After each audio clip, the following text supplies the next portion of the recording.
Vamos a leer la palabra del Señor para aprovechar el tiempo.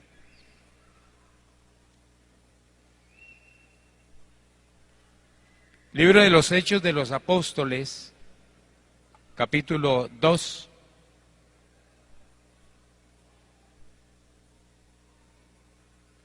Verso 41. Vamos a leer el verso 41 y el verso 42.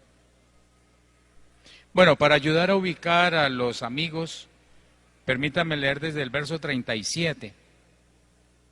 Mientras usted encuentra en su Biblia, quiero recordarle que esto ocurrió el día de Pentecostés, cuando el Señor Jesucristo cumplió la promesa que les había hecho los apóstoles de llenarlos con su presencia y los puso a hablar en lenguas tal como había profetizado por medio de Joel muchos siglos atrás.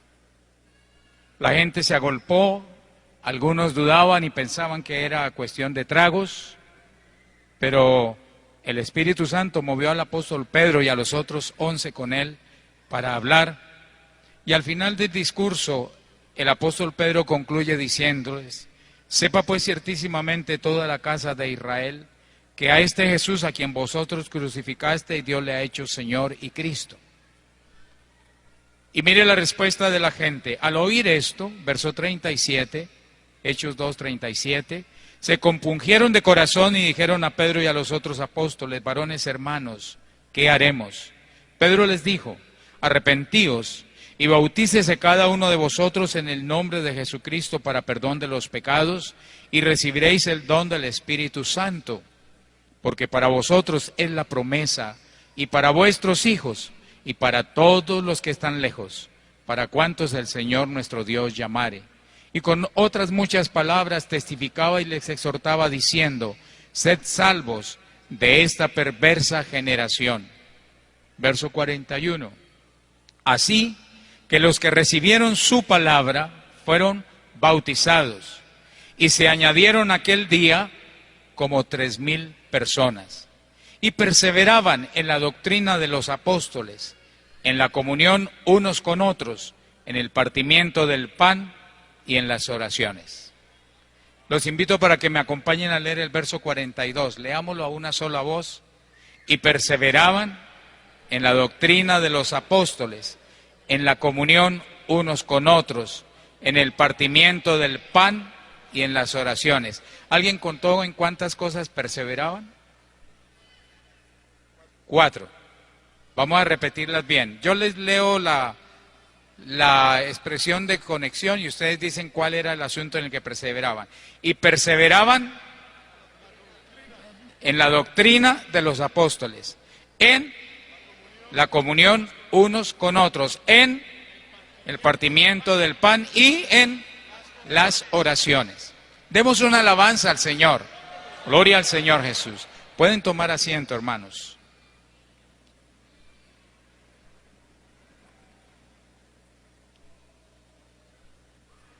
Bueno, vamos a correr porque el tiempo ha avanzado y hay otra parte del programa luego y vamos a tratar de aprovechar los minutos. Creo que hemos estado con este lema: unidos para cumplir el sentir de Dios, dice las misiones. Yo quiero hacer una pregunta a usted, personalmente a usted, cada uno. ¿Cuál es el propósito fundamental de las misiones? ¿Cuál es ese propósito de Dios con las misiones? Para que le quede más fácil expresar, porque desde allá no lo oigo, por favor, tómese 5 segundos y hable con el compañero de puesto. Y dígale, ¿cuál es el propósito de Dios con las misiones? ¿Cuál es el propósito de la obra misionera? Y pregúntele a su compañero de puesto. Si alguno no está hablando con nadie, lo vamos a llamar y yo le alcanzo el micrófono.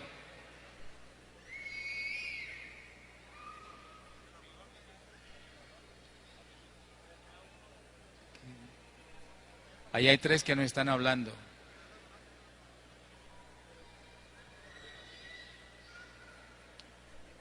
Cinco, 4, 3, 2, 1, 0. Se acabó el cuchicheo. Se acabó el cuchicheo. Ya no comente nada más. Aguántese las ganas. Bien, vamos a preguntar, me toca aprovechar a los que están aquí que tienen el micrófono cerca, oír unas dos opiniones. ¿Qué dijo su compañero? Mi compañero dijo que es para que conozcan al Señor y lo alaben. El otro dijo para que la gente sea salva. Y yo digo que es para que el reino de Dios se consolide. Bueno, ya no puedo seguir dando más vueltas, ¿no? Esa es la ventaja de estar predicando con los que saben, gracias a Dios. Realmente esto es repetir, porque usted también lo sabe. Pero mire que muchas veces nos hacemos una idea equivocada. Hay quienes piensan que las misiones es para conseguir dinero y mandar al extranjero. Y sufren porque allá se hace obra y aquí no. Pero cuando usted piensa en cuál es el propósito de las misiones, por ejemplo en Japón, o de las misiones en Guinea-Bissau, ¿cuál es el propósito de la obra misionera allá? Hermano Gerardo lo concluye de una manera muy precisa: establecer el reino de Dios en ese lugar. Claro que hay que predicar, claro que deben conocer al Señor, claro que tienen que creer, claro que se tienen que convertir, se tienen que bautizar, pero todo eso ¿para qué? Para establecer el reino de Dios en ese lugar.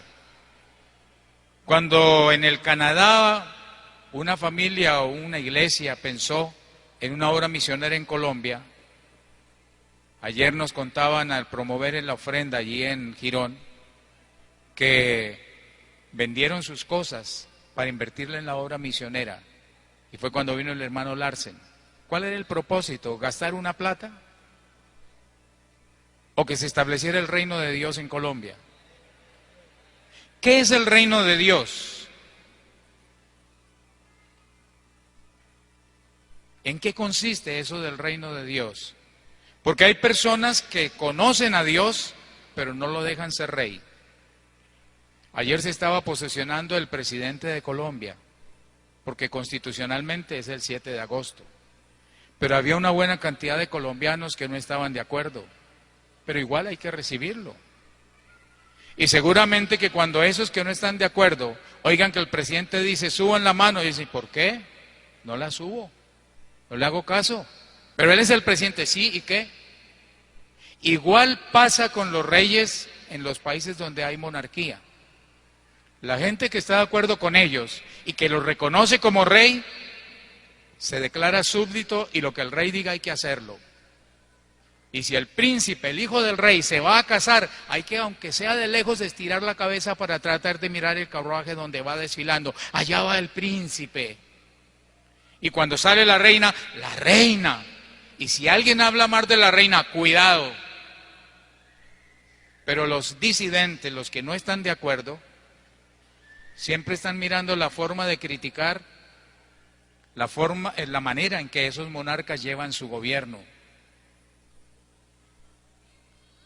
En la actualidad, donde hay esa estructura de gobierno, quien enfrenta la opinión pública y quien pone la cara es el primer ministro. El rey es una figura para que el pueblo tenga a quien reconocer, pero es un rey que muy poco puede hacer por ellos. Pero cuando hablamos del reino de Dios, no se trata de la gente que carga una Biblia, o la gente que se sabe unos coros, o la gente que viste de una manera particular, que tiene una cultura evangélica o una cultura pentecostal. Realmente el reino de Dios está constituido por aquellas personas que le reconocen a Él la autoridad, que disfrutan las cosas que Él manda. Claro, es que los reyes de la tierra mandan para su beneficio. Quieren acomodar su ambiente. Nunca se mezclan con los pobres a menos que sea para quedar bien en las fotografías. Pero este rey nuestro, lo escuchábamos en el canto ahora, había un ciego que gritaba y se paró y lo mandó llamar y lo sanó. Ayer nos predicaba el Señor, nos hablaba que Dios no pasa de largo. Nuestro rey está interesado en cada uno de nosotros. Y Él tiene toda la buena intención. Este es un rey que no manda cosas para su beneficio. Hay quienes se imaginan que nuestro Dios es un chauvinista, nuestro Dios es un engreído, un fanfarrón, alguien que está buscando aduladores, gente que lo haga sentir bien. Y tristemente piensan que la alabanza es para eso. Hermano, alabe lo que al Señor le gustan las alabanzas de su pueblo. Claro que le gustan, pero no para hacerlo sentir a Él más Dios. Creo que usted puede estar de acuerdo conmigo en lo que le voy a decir. Así no dijéramos nada de Él, Él sigue siendo Dios. Así no dijéramos que Él me sanó, Él sigue siendo poderoso. Gloria al Señor. Entonces, gloria al nombre de Jesús. No se imagine que nuestro Dios está como en el cielo mirando a ver, pero no me cantan. Y con lo bueno que yo soy no me hacen sentir bien. No. Él es Dios. Él es digno de toda alabanza. Así no lo alabemos. Pero Él sabe bien que cuando un ser humano metido en medio de los problemas comienza a decirle cosas como lo que escuchábamos de la hermana Luz Helena Cifuentes, una jovencita menudita, medrosa, asustadiza, a quien Dios le inspiró un himno que hoy cantaba la hermana Zenobia, si es de la hermana Luz Helena, Luz Estela, gracias, Luz Estela Cifuentes. Yo la conocí a ella en Álamos Norte, en Bogotá, y era una mujer menudita, muy medrosa. Con razón Dios la usó a ella para decir, si mi vida es caña cascada, Señor, si ya se comenzó a vencer, no permitas que se parta del todo. Si es un pábilo, es una vela que está que se apaga, no la dejes apagar, Señor. Si está humeando, préndela, por favor. Porque si hubiera sido alguien que se las cree, ¿para qué necesito a Dios si yo soy fuerte, sé la palabra? Tengo una congregación a mi cargo. Pero cuando es alguien que se siente débil y comienza a mirarlo, tengo una petición para ti, Señor. ¿Será que Dios se siente, ay, cómo me habla? O Él nos invita a que hagamos eso para que podamos reconocer su grandeza, podamos entender nuestra pequeñez y veamos que lo más importante es depender de Él y no de nosotros mismos. Entonces,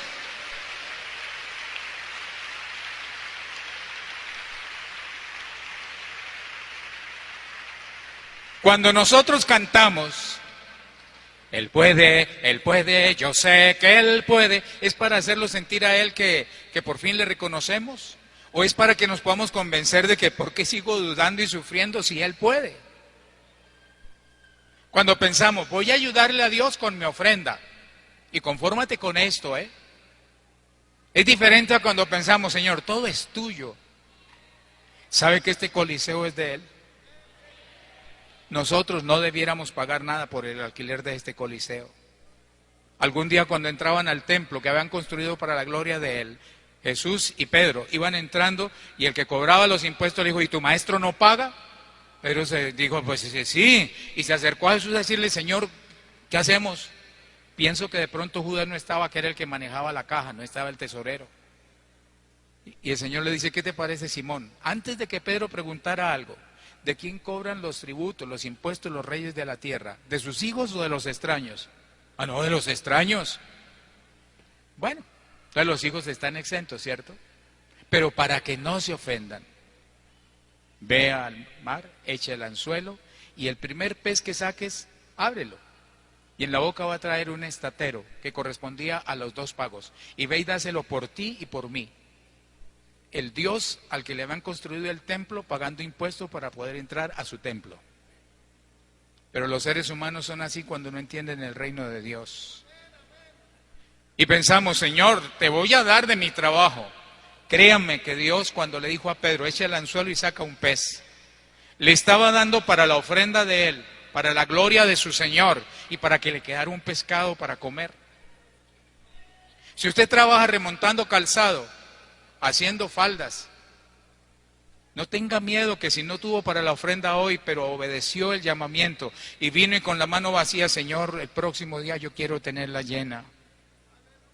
Seguramente que el Señor le va a decir en medio de la predicación, ve y pon a rodar la máquina, echa el anzuelo, haz buenos panes, que ahí vas a tener sustento para ti, para mi gloria, y te va a quedar la comida.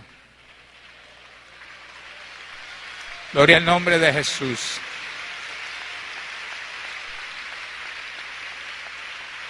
Gloria al Señor.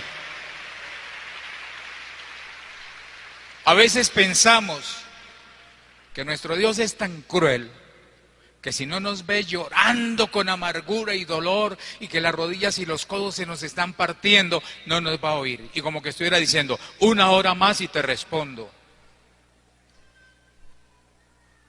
Y hay quienes piensan que la oración tiene poder. Con todo respeto, y espero que me entiendan bien, yo creo que ni la Biblia tiene poder. La Biblia como Biblia. Así se advierte en el Salmo 91. Esta es la palabra de Dios en lenguaje de hombres. Pero si el hombre no la mira y no la cree, el poder de Dios está en su palabra. Pero no es que porque yo logré meterle una Biblia en la maleta de viaje a un inconverso, a un esposo, a una esposa malo, por eso le va a ir bien y Dios lo va a guardar.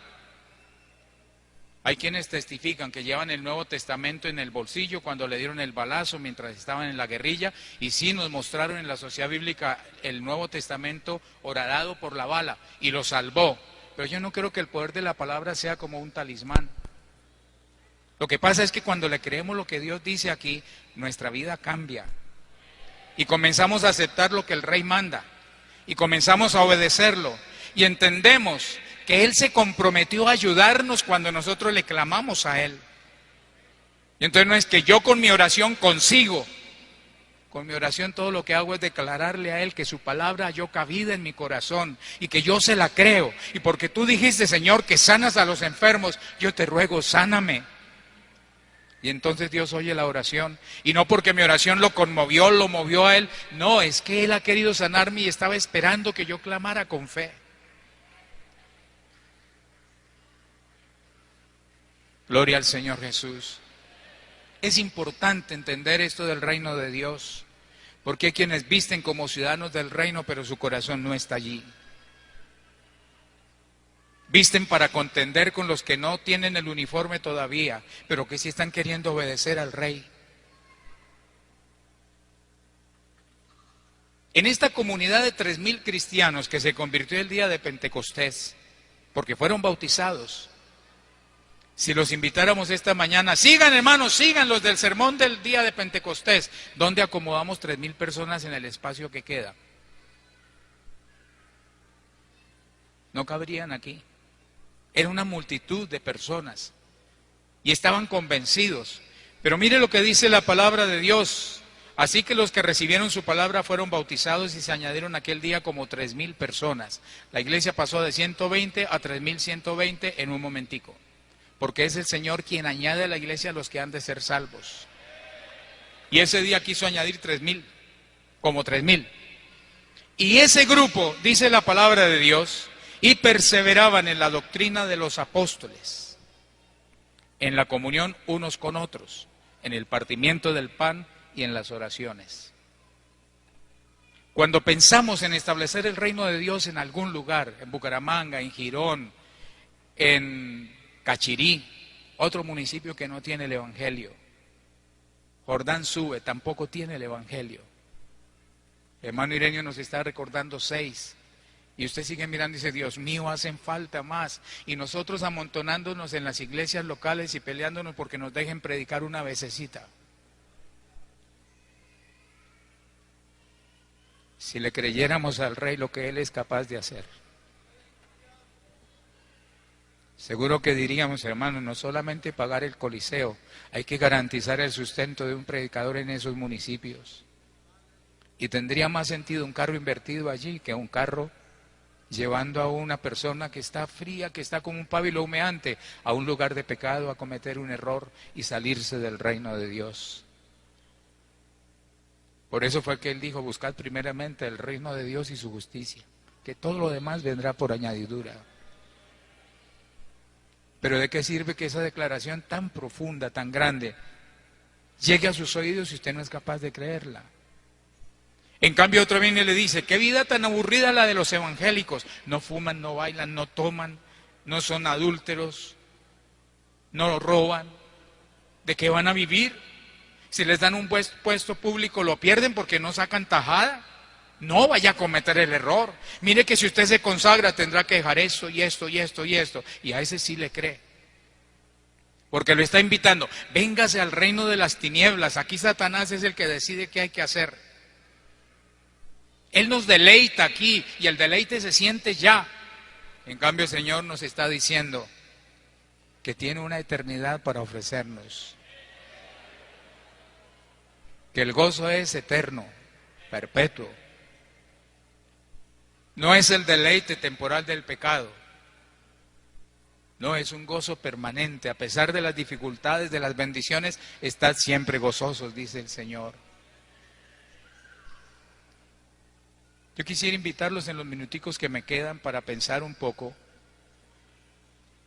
en estos 4 aspectos que son fundamentales para establecer el reino de Dios. Si algo de eso le falta, hermano, tenga cuidado. Voy a invitar a los que están en la gradería a pensar en los de la platea. Supongan que siquiera 200 sillas de las que hay aquí tuvieran una pata de plastilina. ¿Me entendieron? ¿Qué pasaría cuando 200 sillas tienen una pata de plastilina? Solamente una, las otras 3 sí son plásticas, la otra está disimulada ahí, hecha en plastilina, bien pegadita pero de plastilina. ¿Qué hubiera pasado con ellos? ¿Todos o esos 200? Es posible que alguien sintió que la silla se le fue de para allá y que hace inmediatamente, toca y dice, uy, le falta una pata, pero no hay más sillas y se corre al otro extremo. Y se queda sentado ahí incómodo, pero sentado en 3 patas porque la otra está faltando. Y si le faltan 2 paticas, se corre a la orilla. Y si le faltan 3, se corre a una esquina. Y no se mueva porque se cae, no se confíe. Y si le faltan las 4 patas, todas son de plastilina, ni lo intente porque va al piso. Y perseveraban, pata número 1, en la doctrina de los apóstoles. No en cualquier doctrina, no en saber versículos de la Biblia, sino en creer en Jesucristo como lo predicaban los apóstoles. En la comunión unos con otros. En el partimiento del pan y en las oraciones. Una iglesia que no tiene esos 4 fundamentos, esos 4 pilares, comienza a sentir que de vez en cuando se fue para un lado y se va a caer. Y exagera el otro para tratar de reemplazar las cosas. Alguien que, por ejemplo, no entiende que la doctrina tiene que estar bien equilibrada con la comunión, entonces sabe mucha Biblia, pero es agrio con los hermanos, es agrio con los vecinos. Pero eso sí, pregúntele cualquier pasaje y se lo sabe. Es cabezón en Biblia, pero enanito en todo lo demás. Y exagera la nota y se va para la doctrina. No, ese mensajito de hoy no me llegó ni aquí. De ahí no pasó, no me llegó ni al intelecto. Porque sabe mucha Biblia, pero no tiene comunión. En cambio, el otro que tiene comunión, que sabe que es un solo espíritu con Dios, el que se une con una ramera, dice la palabra de Dios, es un cuerpo con ella. Y después de eso, a renglón seguido, dice el Señor que el que se une al Señor es un espíritu con Él. Por favor, levanten un momentico las manos todos los que recibieron el Espíritu Santo. Ahora agréguense los que han recibido la palabra y se han bautizado en el nombre de Jesucristo, aunque no hayan recibido el Espíritu Santo. No, y los que lo recibieron también, déjenlo. A ver, todos los bautizados, levanten la mano. ¿Sabe, hermano, que nosotros somos un espíritu con Dios? Usted con Dios, yo con Dios. ¿Cuántos dioses hay? Y si usted es un espíritu con Dios y yo soy un espíritu con Dios, ¿cómo estamos los dos? En el mismo espíritu.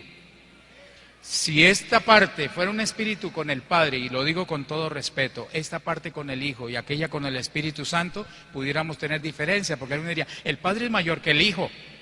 El Hijo no sabe si el Padre no se lo revela. Y el Espíritu, pero gracias a Dios que Él es único. Porque así no tenemos problema. Gloria al Señor.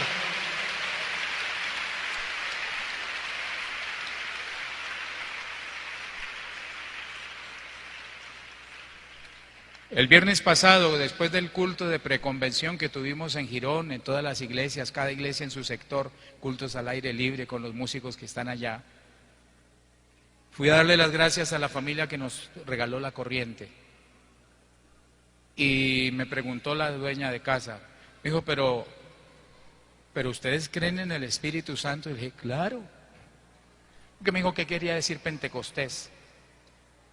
Bueno, y ahí comenzamos. Duramos hasta las 11:30 de la noche hablando con la familia. Pero ella tenía esa inquietud.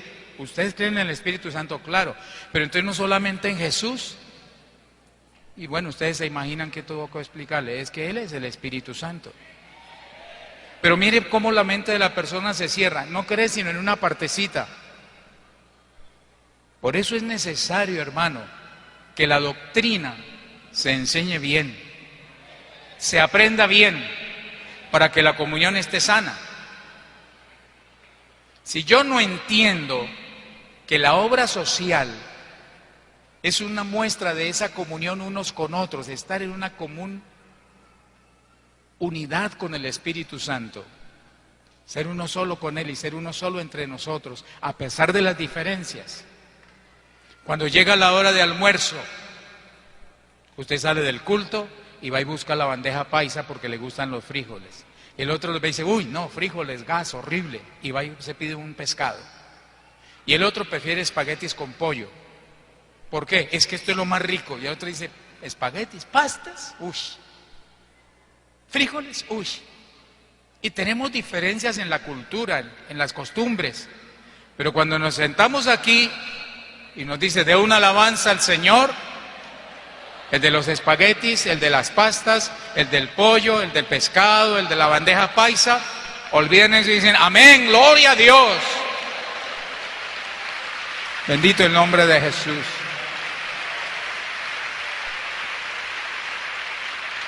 Gloria al Señor. Hermano, ¿por qué en esa región del país los hermanos cantan los coros moviéndose? Eso no se debe hacer. ¿Y qué dicen del otro lado? Hermano, ¿por qué se quedan como estatuas? Eso no se debe hacer. Y el Señor en la mitad dice, cada uno como conoció a Cristo Jesús, quédese así. Quédese así. El que se siente feliz estándose quieto y comienza a decirle cosas lindas al Señor en voz baja y las lágrimas comienzan a rodar. Y va cantando, Jesús es digno de toda alabanza, y las lágrimas ruedan, y ahí está recibiendo bendición, y se le quiebra la voz, y habla en lenguas pacitico, y el otro está aquí, varón de guerra Jehová, Jehová es su nombre, y grita, y llora, y habla en lenguas, y se suda, y todo, porque lo está haciendo con un corazón sincero. ¿Cuál de los dos está adorando? ¿Cuál de los dos está en comunión con el Espíritu? Ambos. Pero el que come no menosprecia al que no come. El Señor nos dice, mire, la convivencia va a ser un reto para ustedes toda la vida. Dos personas que se casan para formar un hogar tienen que renunciar como al 50% de lo que fue su casa paterna para poder formar el nuevo hogar.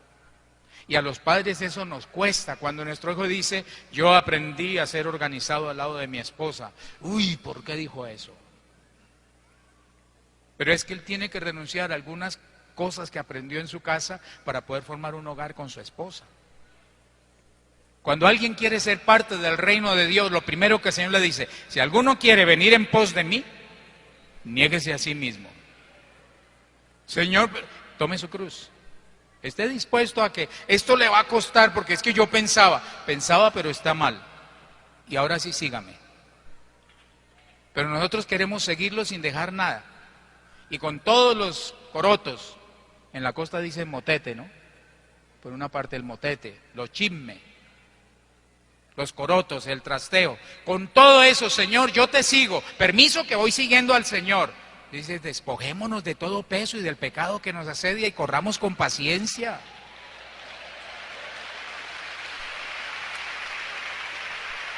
Pero queremos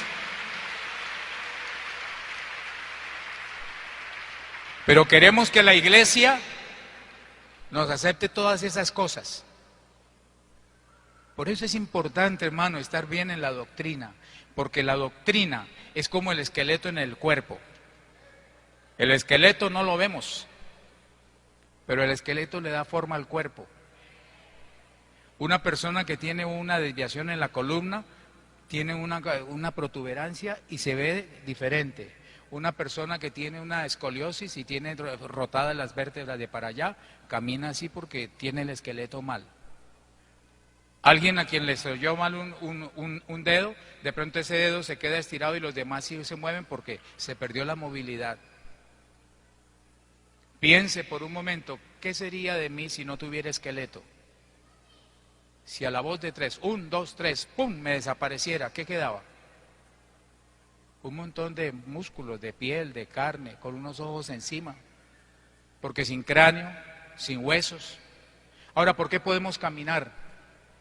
¿Por qué podemos hacer las cosas, rascarnos la cabeza? Porque tenemos unos huesos que ayudan en la movilidad del cuerpo. Hermano, la doctrina permite que la iglesia marche. La doctrina le da belleza a la iglesia. Si la doctrina está mal, la iglesia se ve jorobada y enclenque.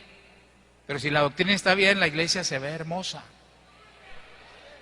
Se puede mover, puede hacer las cosas. Gloria al Señor.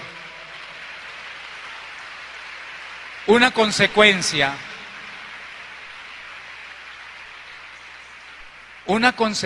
hermanos, de esa doctrina bien llevada es que la comunión se entiende y se disfruta. La iglesia tiene un frente de trabajo con educación cristiana para enseñar la doctrina. Cada pastor es apto para enseñar y Dios los exigió así. Es uno de los requisitos, apto para enseñar. ¿Por qué? Porque tiene que hacer educación cristiana. La obra social expresa cómo mantenemos esa comunión. ¿Cómo es que yo me puedo comer un almuerzo hasta quedar casi para reventar y mi hermano aguantando hambre? Si el Señor dijo que el verdadero ayuno es que partas el pan con el hambriento. No es que tengas más días para decir, yo llevo 15, los de 14 de aquí para allá. Bueno, los de 16 y 17 es que son fanáticos, porque lo ideal es 15. Y cuando logró llegar a 20, los de 19 para abajo, a este lado, porque los de 21 y 22 son fanáticos. No es más bien el ayuno que yo escogí que desatéis las ligaduras de impiedad. Por eso es necesario saber la doctrina, porque entonces, en cambio de estar haciendo cosas a nuestro parecer, como en el reino en el que vivíamos, ahora nos pasamos al reino de Dios y decimos, Señor, ¿qué se hace en estos casos? Dice, trata a tu hermano como si fuera yo, en los dos sentidos. Como si tú fueras yo, le dice el Señor. Él está esperando recibir mi atención, dásela de mi parte. Y trátalo como si él fuera yo. Que cuando yo te diga, gracias porque estuve desnudo y me cubriste, tuve sed y me diste de beber, estuve angustiado y me consolaste, Señor, ¿cuándo? Cuando le hiciste a uno de estos pequeñitos, a mí lo hiciste. Y a los otros, ¿qué les dijo? Apartaos de mí, porque tuve hambre y no me diste de comer. ¿Cuándo, Señor? Cuando no lo hiciste a uno de estos pequeños. Entonces, que cuando alguien viene, usted acuérdese, hermano, que el Señor está esperando que lo trate como si fuera Él. Si usted tiene la doctrina bien, la obra social no hay que insistir. No faltaría quien diga, ay, pero ¿por qué tienen que hacer comerciales en pleno culto? Y de verdad, hasta dónde hemos llegado que nos toca decir, hermano, apoyemos obra social. Y no faltará quien la pruebe. No, me quedo con brisa. Hermano, pero esto va a ayudar a los necesitados de la iglesia. ¿De malas? ¿Quién les manda a ser necesitados? Es más, el Señor dijo, a los pobres siempre los tendréis con vosotros. ¿Será eso lo que Dios espera o en su reino Él quiere que ninguno pase necesidad?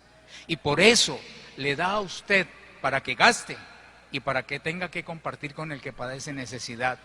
Y si usted se embolsilla lo que hay que darle al que padece necesidad, el Señor dice, te estás saliendo del reino, corrígete. Mire lo que le pasó a Judas por no hacer caso. Terminó vendiendo al maestro. No cobra por los milagros, pues yo lo vendo a él y gano algo, recuperar el tiempo que he gastado ahí. La comunión unos con otros, hermano, a través de la obra social. Cuando me alegro con los que se gozan y sufro con los que lloran. Que el hermano terminó su carrera y yo digo, hermanos, oremos, el Señor lo bendijo y terminó su carrera, vamos a darle gracias a Dios por él. Hermanos, nuestros niños terminaron el año escolar y pasaron. Vamos a dar gracias a Dios por ellos. Y el niño que terminó primaria y el de preescolar pasa con su diplomita porque la iglesia va a orar por él. Pero cuando le dice, no, la letra mata y el espíritu vivifica, eso no. Por eso educación cristiana tiene que insistir en educación secular y tratar de llevar ese conocimiento para que la iglesia entienda que eso es parte del proceso. Gloria al Señor Jesús. Que la hermana recibió un bebé y nadie de la iglesia se acerca. Qué bueno cuando Obra Social está enfrentando ese terreno y dice, hermana, Dios la bendiga. De parte de la iglesia venimos a saludarla. Nos gozamos por la llegada de su bebé. Ay, hermano, gracias. Oye, hermana, ¿y no ha lavado? Es que está muy malita y mi esposo está trabajando. Venga, yo le ayudo y yo le lavo. ¿Por qué? Porque está viviendo la comunión de acuerdo con la doctrina que cree. El partimiento del pan, el evangelismo. ¿Qué le pasa a una iglesia que no evangeliza? No crece. Cuando usted ve pasar un indigente con una bolsa de pegante, pienso que le pasa lo mismo que a cualquier ser humano. Cuida los bolsillos, aprieta las pertenencias porque es un riesgo, ¿cierto? ¿Qué quiere el Señor, el Rey? ¿Qué es lo que Él quiere con ese indigente? Ay, Dios mío, ¿por qué no fumigarán por aquí? Señor, manda a alguien que haga una limpieza social porque es muy inseguro vivir en este vecindario. Qué rico en un barrio de solos hermanitos. Pero ¿qué está pensando el Señor de ese indigente? Oye, hijo, yo di mi vida por él. Ay, sí, Señor, yo voy a orar por él. Háblale. Pero cuando usted piensa como piensa el Rey, Señor, ¿cómo me gustaría compartir el pan con él? Y no estoy hablando de darle almuerzo, sino, Señor, que en una próxima Santa Cena yo lo tenga ahí al lado. No chupando pegante, sino libre como se vive en tu reino. No andrajoso, sino limpio.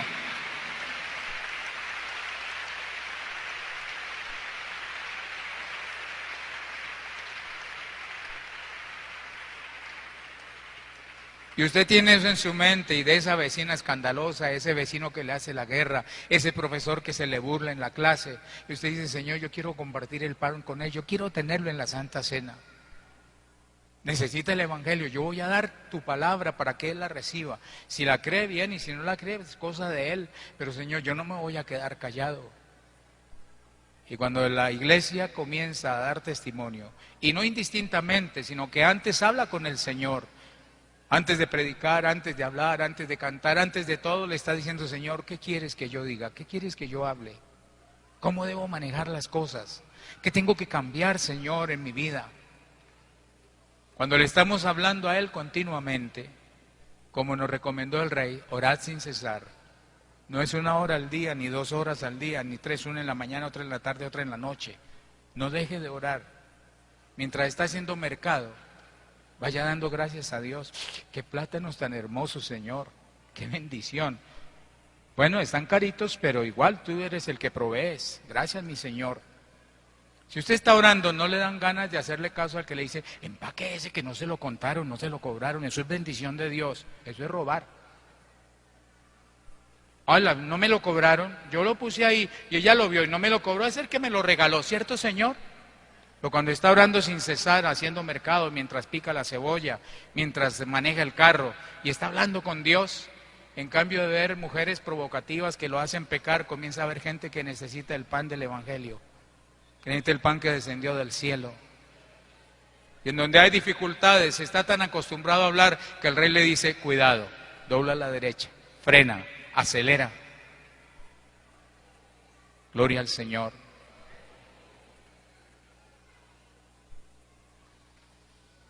Voy a invitarlo a pensar en una historia que está en el Antiguo Testamento. Después léala, por favor, en el segundo libro de los Reyes, capítulo 5. Eliseo y Naamán. Hemos cantado el coro en los días de bautismo, ¿cierto? Las aguas del río del Jordán. ¿Cómo es que dice? A ver, ¿qué dice el coro? Sí, gracias, hermano Ciro.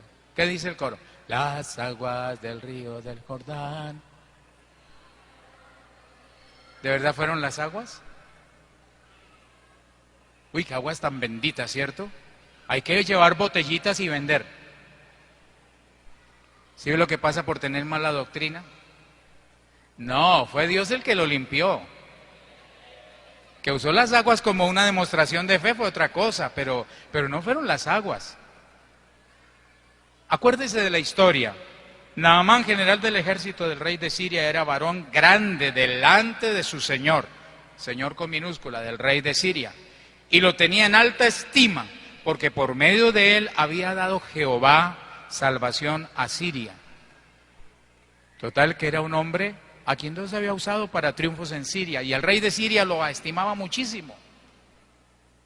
Parece que era el general más importante, tal vez el ministro de defensa, el jefe de las milicias. Era este hombre valeroso en extremo, más que Rambo, valeroso en extremo, valiente, no le tenía miedo a nada, pero leproso. Me gusta como está en Reina Valera 60 que dice pero leproso. En TLA, que tiene una traducción muy ágil para los niños, dice estaba de enfermo, tenía una enfermedad en la piel llamada lepra. Pero es diferente tener lepra a ser leproso, ya es declarado leproso. No es un salpullido, no es un sarampión, no es una rubeola, ya es lepra, bacilo de Hansen destruyendo los tejidos. Total que ese general se iba a morir de lepra, ya comenzaba a oler, ya tenía mutilaciones en su cuerpo, aunque era valeroso, algún día se le iban a caer los dedos, no tendría esa elegancia marcial porque su cuerpo comenzaría a deteriorarse por causa de la lepra. Y mire lo que dice el siguiente versículo, y de Siria también habían salido bandas armadas y habían llevado cautivas de la tierra de Israel a una muchacha la cual servía a la mujer de Naamán. Note cómo en un reino impío como el de Siria, no se desconecten que nos quedan 5 minuticos nada más. Un rey impío de Siria que decía, ¡soldados! Sí, mi rey, vayan y traigan sirvientes porque necesitamos, como ordene mi rey.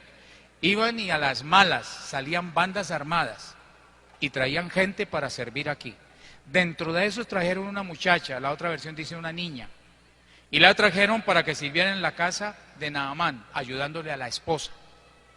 ¿Cómo podría sentirse una niña, cualquiera de las que hay aquí, que se la llevan a las malas y la ponen a servir al lado de la señora del generalísimo Naamán?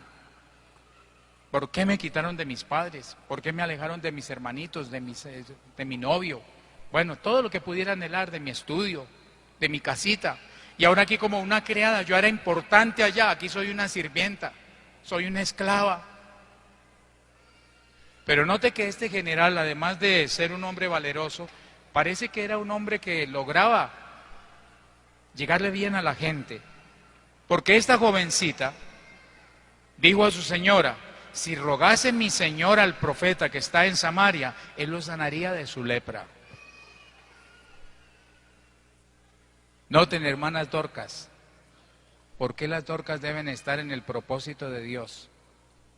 Esta jovencita que había podido quedarse resentida, me sacaron de aquí y ahora soy una esclava, y lavando loza, limpiando pisos con rabia el resto de su vida, amargada, y estaba mirando, este hombre es valeroso, tiene un porte de general, pero es leproso. Yo he visto cómo sale la ropa que toca lavar. Y nos dijo, señora, no me mande a lavar eso, por favor, no me mande a llevarle cosas al cuarto, que eso huele horrible. Ay, señora, si mi señor fuera el profeta que está en Samaria, él lo sanaba. Mire, ella no sabía muy bien la Biblia. Es todavía como algunos hermanos que vienen con un invitado para decir, pastor, venga y sane a este. El pastor no sana, el que sana es Jesucristo. Y ella pensaba que el profeta lo iba a sanar. Pero aún con esa fe así, con esa doctrina así, ella era del otro reino. No venía y decir, fulano, traigan una emboscada y lleven preso a Naamán para que lo sanen. No, aquí no es con armas, no es con milicia. Ellos sí hacían eso y los traían a servir. Dios no quiere traer a nadie a las malas para que le sirva en la iglesia. Él quiere liberarlo de donde está para que le pueda servir, para que pueda decir, ahora sí tú eres mi rey. Pero mientras su rey sea la televisión o el rey sea el vicio, el que le manda y le da órdenes, sus amigotes, su familia, usted no podrá servirle al rey. Y esta muchacha dijo, si él fuera, y otra mujer en el propósito de Dios unida, no era israelita, pero entendió a su criada y fue y le dijo a su esposo, mi hijo, ahí está muchacha que dice que en Samaria hay un profeta, y fue tan convincente que el general no tuvo reparo en ir a decirle al rey, rey, resulta que de la última incursión trajimos una muchacha, le dijo a mi esposa me comentó, y parece que hay una solución para mi problema. El rey dijo, ¡qué bien! Váyase, lleve ropa, lleve plata, lleve presentes, porque eso es una comisión internacional. Váyase en el avión Hércules, váyase en el avión presidencial. Ellos pensaban que era como ir a la Sierra Nevada a rogarle favor a los mamos. Porque es que estaban en otro reino, pensaban que las cosas se manejan así. Vaya, que yo le voy a dar cartas.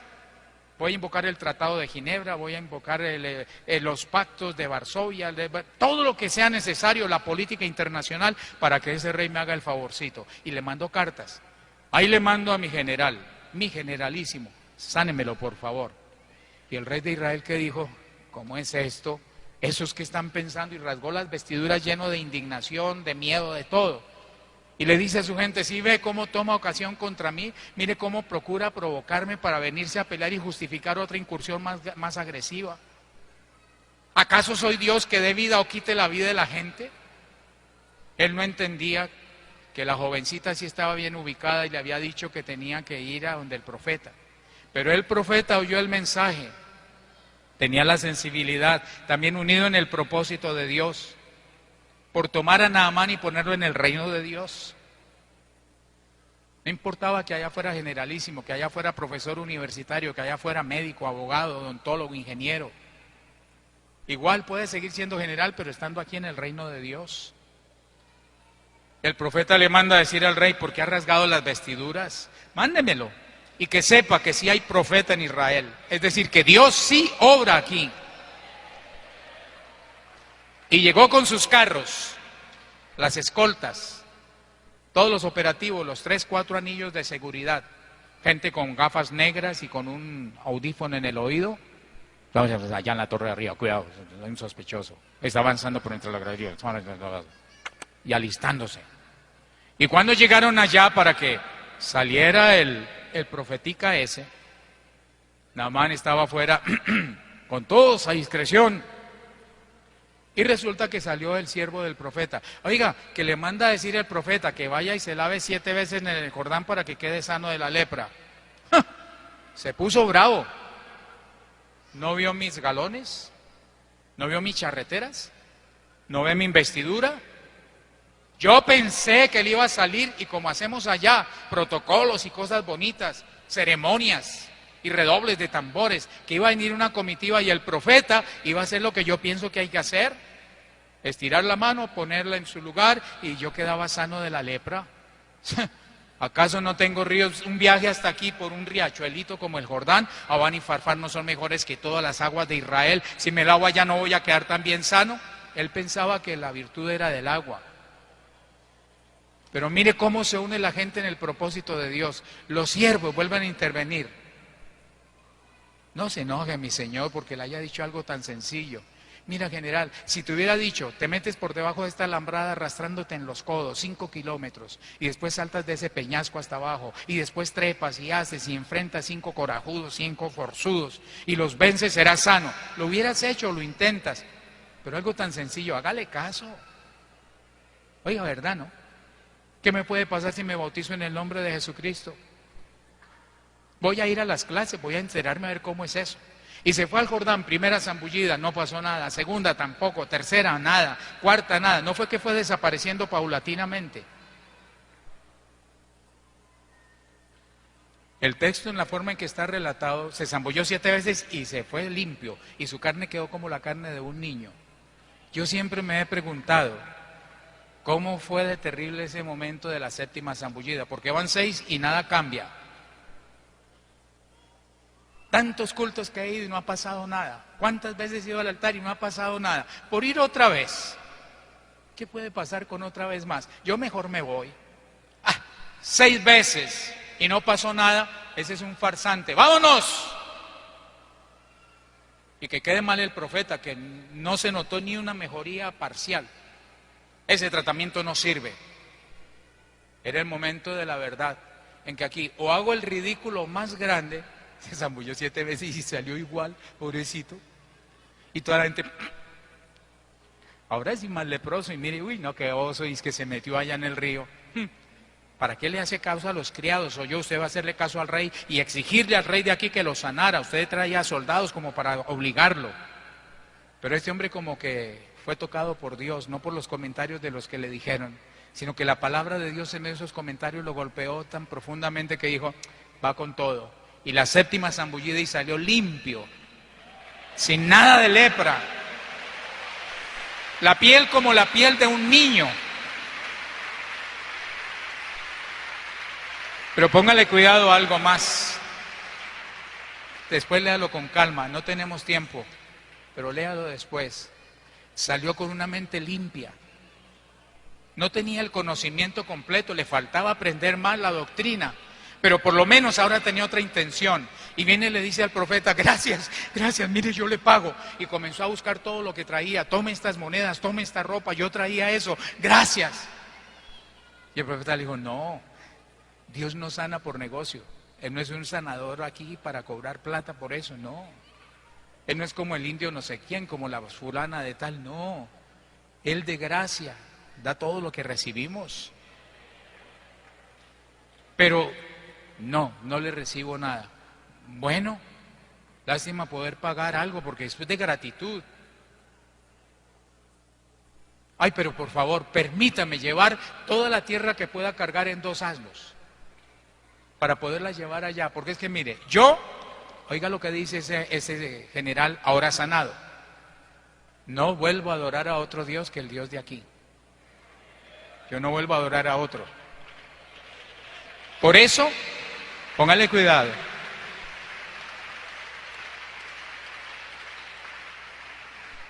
Déjeme llevar un trocito de tierra de Israel para que allá donde yo vaya a orar, yo sienta que estoy aquí.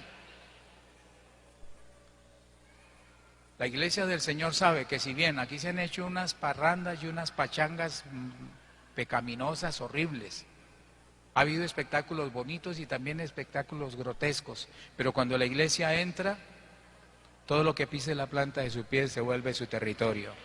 Aquí está el rey.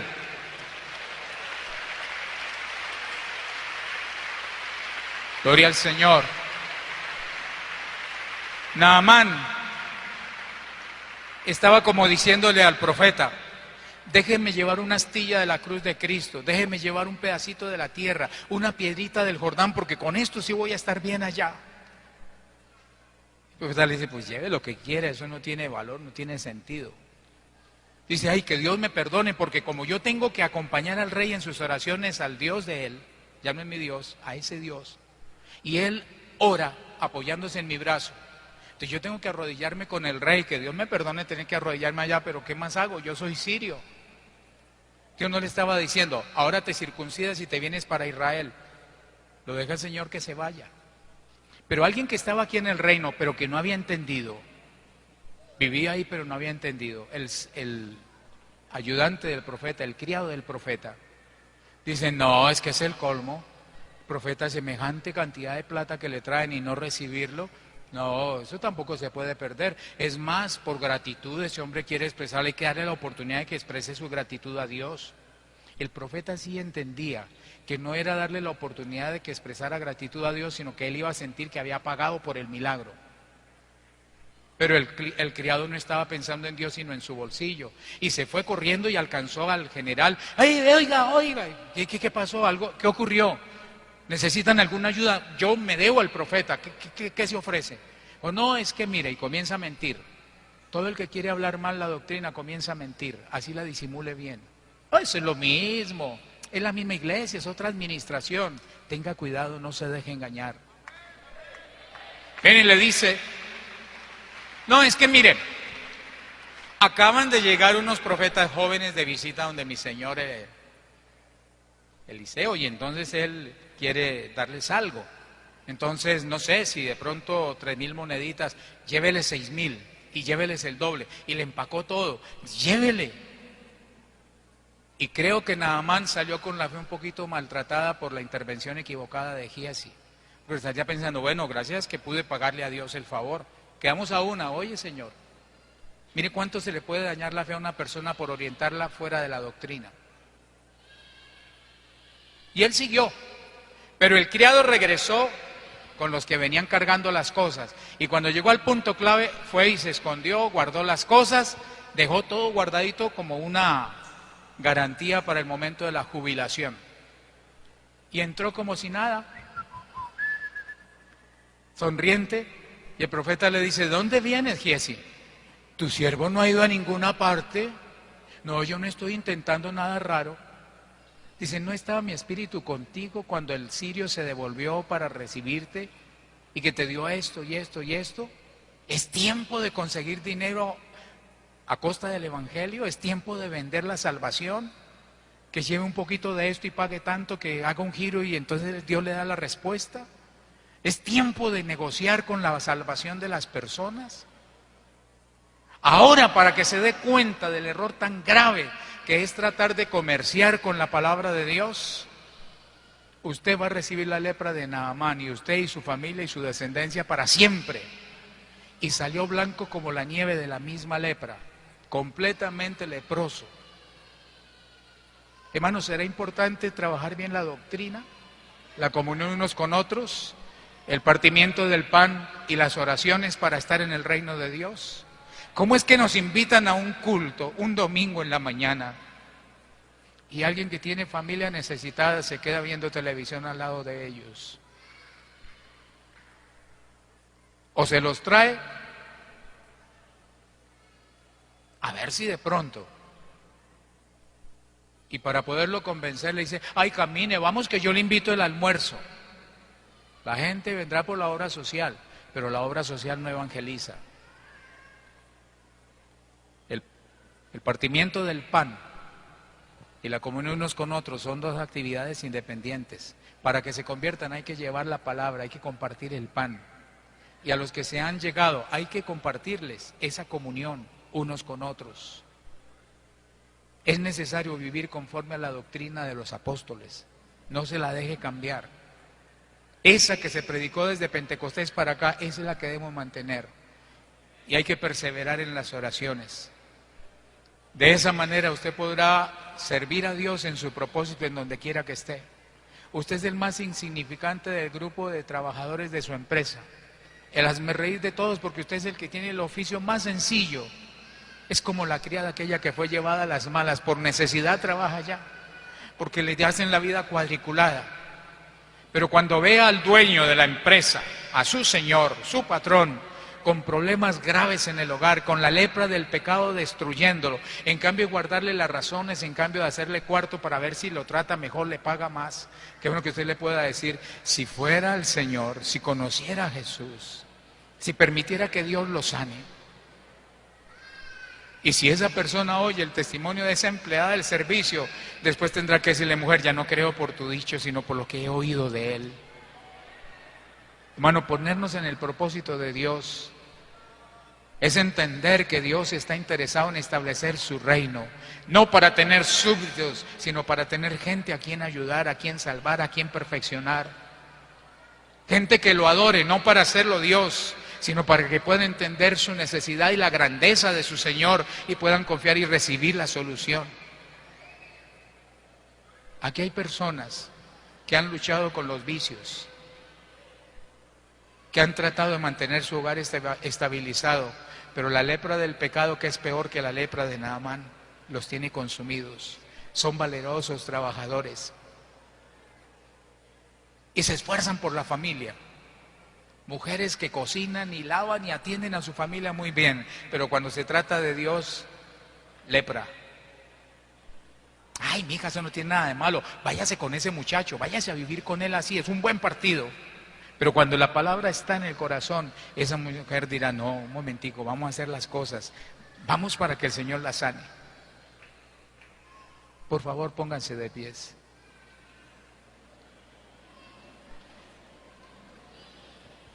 Yo quiero hacer una invitación a todos los amigos que están con nosotros.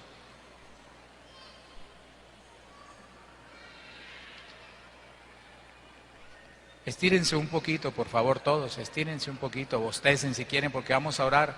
No es bueno que la oración se interrumpa por el exceso de gas carbónico. Señor Jesús. Y póngase atento, no se deje perder la comunicación. No se desconecte, porque estamos conectados con Dios, tenemos comunión unos con otros. Yo quiero hablar con los amigos que nos están acompañando hoy especialmente. Si usted ha entendido que el caso de Naamán no quedó en el pasado, sino que usted también tiene necesidad de Dios, y de pronto la persona que le dijo, vamos a la convención, vamos a la iglesia, usted dijo, pero un templito tan sencillo, el mío es mucho mejor, yo voy a un lugar grande con gente adinerada. Pero atrévase a zambullirse en el Jordán, atrévase a tomar una decisión por la fe en el Dios de este reino, en nuestro Rey, en el Señor Jesucristo. Y dígale, Señor Jesús, yo voy a ir al altar a hablar contigo. Sé que voy a hacer el hazmerreír si no pasa nada, pero no me importa. Si tú cambias mi vida, vale la pena el intento. Yo le aseguro que como llegué yo mal, lleno de pecado un día a un altar, y el Señor me levantó hecho otra criatura, Dios va a obrar en su vida también.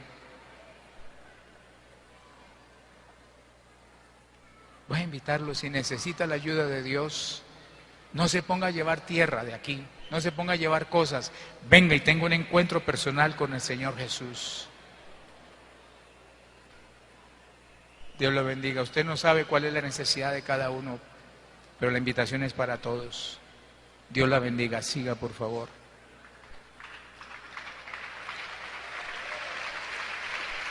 Dios lo bendiga. Arrodíllese un momentito. Arrodíllese.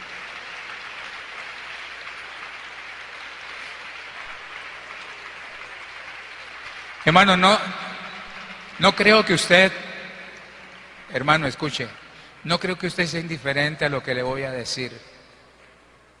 Lo más seguro es que así como cuando usted y yo llegamos un día, no valíamos nada, no éramos del reino de Dios, pero hoy somos adoradores de Él. Los pastores que están por aquí, ¿cierto que cuando llegamos no pensábamos que íbamos a ser pastores? Llegamos porque estábamos con problemas hasta aquí. Pero Dios nos rescató, nos limpió, nos restableció y hasta nos puso en el ministerio. Hermano, vamos a orar por los que han venido, pero yo le ruego, por favor, créale al Señor que aquí hay líderes de la iglesia, hay pastores, hay misioneros, hay misioneras. Porque no se trata de volver otra vez allá. Se trata de establecer el reino de Dios en el corazón de ellos. Y Dios hará maravillas. No se vaya como Giesi, hermano. No salga corriendo por el almuerzo ahorita, acompáñenos a orar. Dígale a su organismo, se espera un momentico porque hay almas por salvar. Y su oración es importante. No porque Dios no pueda hacerlo, sino porque Dios quiere mostrarle que usted importa en los planes de Él. Si alguien más quiere venir mientras oramos, venga. No sé si hay algún hermano que ha tenido dificultades, es bautizado pero se había apartado. Aquí hay oportunidad, hermano.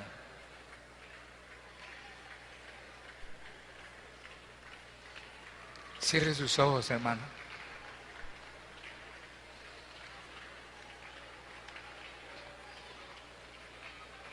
Mire por la fe lo que Dios puede hacer de los que han venido al altar. De los que están en la gradería que no pudieron bajar, pero que están allá creyéndole a Dios. Y acompáñenme a orar a favor de ellos. Ore en voz baja, hermano, ore por ellos. Y a los que están aquí en el altar, los que han recibido la palabra allá en la gradería. Quiero invitarlos para que también cierren sus ojos y hablen con sus propias palabras con el Señor Jesús. Dígale algo como eso, Señor Jesús. Tú sabes mi condición, tú sabes del fracaso que tengo en mi vida, tú sabes todas las dificultades que estoy atravesando, tú conoces mi situación, pero vengo a pedir tu ayuda, No quiero vivir más como un leproso. No quiero vivir más sometido por el pecado. He dependido del pecado en todas mis aventuras. Soy inteligente, me has dado una profesión, pero el pecado me está destruyendo. No quiero ser más de los médicos, uno más de los médicos que terminan enviciados en una calle como el Cartucho, porque el pecado los sacó del consultorio y los hundió en esa pocilga. Señor, aquí vengo para pedir tu ayuda. Quiero que tú seas mi rey. Quiero que vengas a gobernar mi vida. Da las órdenes que yo te hago caso, Señor. Quiero aprender a obedecerte, ayúdame. Haz conmigo lo que tú quieras. Haz conmigo lo que te agrade, Señor. Pero sálvame.